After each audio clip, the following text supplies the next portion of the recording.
Kia ora. This video is all about how to choose an essay question when you're writing an essay.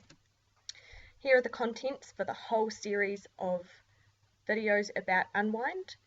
So we're going to start out with planning your essay, choosing a question, working out what the question is asking, then planning your actual essay.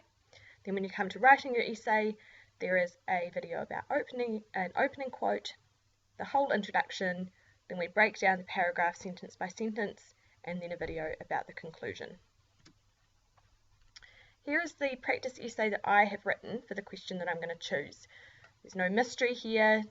I'm just going to tell you right from the beginning that this is where we're going to end up. You can either pause now and read all of this, or you can listen to me reading it to you. Describe at least one event that was a turning point in the written text. Explain why the turning point was important in the text as a whole. Inspirational author Anais Nin penned in her 1966 diary, "What we call our destiny is truly our character, and that character can be altered." Neil Shusterman's Unwind tells the cautionary tale of a nation of people who, bent on preventing abortions, allow their youth to be dissected in the name of peace. When ill-fated Reese's path crosses Connor's, she chooses to run away from being unwound by the state, and this is a significant turning point in the novel. Reesa alters her character and therefore her destiny. Reese's decision to run away from being unwound changes Connor's personality. Connor thinks, "I'm a better person because you're in my head." If Reesa had chosen to stay on the bus and be unwound, she would never have influenced Connor. This quote proves this turning point is important. Or you could write, Reesa's impulsive decision to run away from being unwound has a significant impact on Connor's destiny. When they are living at the graveyard, Connor finds himself thinking, "I'm a better person because Reesa is in my head." If Reesa had chosen to stay on the bus and be unwound, she would never have influenced Connor to become a better person. Despite his best efforts, Connor is maturing and coming to realize that he needs the strength and wisdom of others to survive.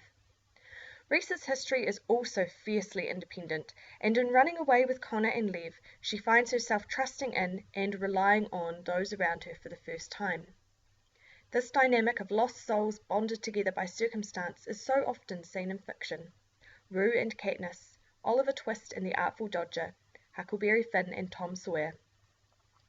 From the moment Shusterman forces their paths to cross, Reesa and Connor begin to influence each other in formative and powerful ways. Proves this turning point is crucial. When Reesa's path crosses Connor, the direction of her life is changed irreversibly. Instead of her life ending and being unwound, Reesa is enabled to take control of her life and become who she wants to be. Shusterman clearly ascribes to the words of Anais Nin and, in orchestrating this compelling turning point, altered Reesa's character so that she may alter her destiny. Okay, so now that you've had a read of that and seen all my mistakes, we can move on to actually working out why I chose this question in particular. So when you get to the exam at the end of year 11, this is what your sheet of paper will look like, but bear in mind that the questions could be entirely different. There will generally be between 6 and 8. In 2013, there were 7, and these are the questions from 2013. Okay, question 1, describe a key relationship. I didn't choose this one because we've already done it, I think, in class as practice. That's the only reason I didn't choose this one. I think it would be quite good if you were doing Unwind. Number 2, describe at least one important decision. That's actually the one that we've done in class as practice, sorry, so that's why we're not doing that one. Describe a key relationship. I think that would actually work really well. I just didn't choose it this time because I didn't feel like it. Question 3, describe... that was a weird noise. Describe at least one idea that is relevant to people in today's society in the written text. Explain why the idea as shown in the text is relevant to people in today's society. That question is actually quite complex. You have to talk about an idea and then you have to relate it to the real world that we live in today. So unless you're feeling super confident in your essay writing, I would steer clear of that question. Question 4, describe at least one important setting in the written text. Lots of people in class have done this as a practice essay, and I actually think that Unwind really lends itself to that. So I really strongly recommend that you use that question if you want to write about setting. Question 5, I did tell you that I would teach you all about turning points in written texts, and so surprise, surprise, that's the question that I've done. Question number 6, describe at least one technique. Now, if you had done something like poetry, that would be what you'd do. If you go into the exam and there is a question about technique, do not do it, because that's not what I've prepared you for.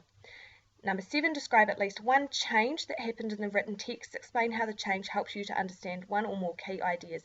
That's basically the same as question 5, but more difficult, because it tells you that you have to talk about key ideas, whereas question 5 just asks you to explain why the turning point was important. So it's actually a lot more straightforward. So just in case you didn't keep up with what I was saying, here's a lovely visual for you. Question number 5 is the question that I would choose if I were in the exam. You have to go through that process when you get into the exam. You can't just pick willy-nilly. You have to go through and think of all the reasons why you shouldn't do each question. Sometimes it might just be a feeling of, no, I don't like the sound of that question, and then sometimes you might have really good reasons why you shouldn't do it because it's not appropriate to the text. And hopefully you end up with 1 or 2 questions that you think are manageable for you.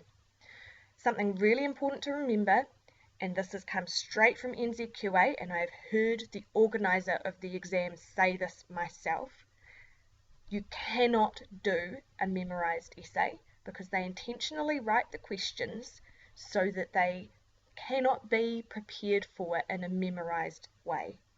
So you will have to go in there and you will have to engage with the question, think about the question, and write a plan specific to the question, because if you don't use the key words from it, then you're not going to pass. Okay, and the rest of these tutorials will look at how we actually go about doing that. So yes, in your exam, you're going to have to think.